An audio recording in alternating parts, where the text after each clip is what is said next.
మరో breaking news చూస్తున్నాం. సొంత నియోజకవర్గం ఉండిలో ఏపీ డిప్యూటీ స్పీకర్ రఘురామకృష్ణంరాజుకు నిరసన సెగ తగిలింది. అకివిడిలో సెల్ టవర్ ఎక్కి ఆందోళనకు దిగారు దళిత సంఘాల నేతలు. నియోజకవర్గంలోని దళితుల ఇళ్లను, ప్రార్థనా మందిరాలను కూల్చివేయిస్తున్నారని ఆరోపిస్తున్నారు నిరసనకారులు. ఇల్లు కోల్పోయిన పేదలకు న్యాయం చేయాలని, ప్రార్థనా మందిరాలను తిరిగి నిర్మించాలని డిమాండ్ చేస్తున్నారు.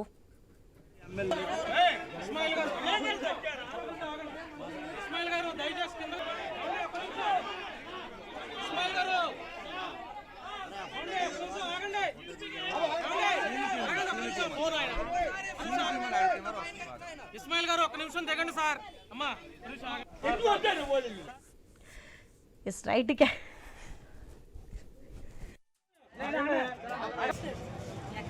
ముగ్గురు ఆడపిల్లలు ఒక వికలాంగి పిల్లతో నడు రోడ్డును పడేది ఎమ్మెల్యే. రైట్, ఇదే అంశానికి సంబంధించి మరింత సమాచారం మా ప్రతినిధి భార్గవ్ అందిస్తారు. భార్గవ్, మొత్తానికి మనం చూసుకుంటే సొంత నియోజకవర్గంలో డిప్యూటీ స్పీకర్ RRR కు నిరసన సిగ్నల్ సాగిన దృశ్యాలు చూస్తున్నాం. రఘురామకృష్ణంరాజుకి అయితే వ్యతిరేకంగా నిరసనలు కొనసాగుతున్నాయి. ప్రస్తుతం అక్కడ పరిస్థితి ఎలా ఉంది, ఏంటి, తదుపరిగా ఏం చేయనున్నారు, ఏంటి?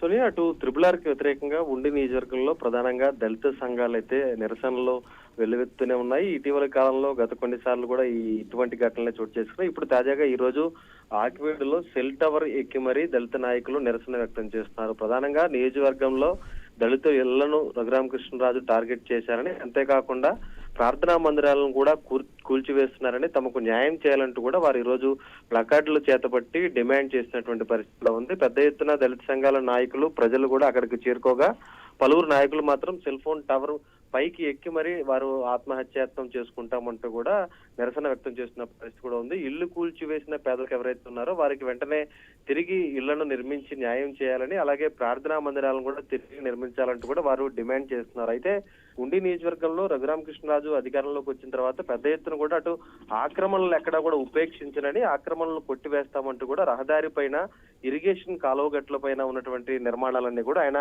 కొట్టివేశారు. ఈ తరుణంలో అవన్నీ కూడా పేదలకు చెందినటువంటి ఇల్లు మాత్రమే కావడంతో ప్రస్తుతం పేదలు మాత్రం గూడు కోల్పోయి రోడ్డున పడ్డటువంటి పరిస్థితి కూడా ఉంది. ఇవంతా కూడా కక్షపూరితంగా చేస్తున్నారంటూ ఈ రోజు దళిత నాయకులు ఆరోపించడం, ప్రధానంగా డిప్యూటీ స్పీకర్ పదవిలో కూడా ఆయన ఉండడంతో అవి చర్చనీయాంశంగా మారాయి. మరి దీని మీద ఎవరైతే బాధితులు ఉన్నారో వారికి ఏ విధంగా న్యాయం చేస్తారు RRR? సొంత ఇల్లు లేకుండా ఇంతకాలంగా కూడా ఉంటున్నటువంటి పేదలకు ఉన్న గూడును కూల్చివేయడమే కాకుండా కొత్త ఇంటి నిర్మాణంపై హామీ ఎప్పుడు ఇస్తారనేది కూడా వేచి చూడాల్సిన పరిస్థితి ఉంది. సోని, right, thanks for the information Bhargav.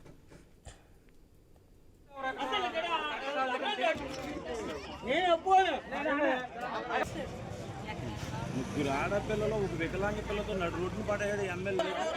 Ismail గారు దయచేసి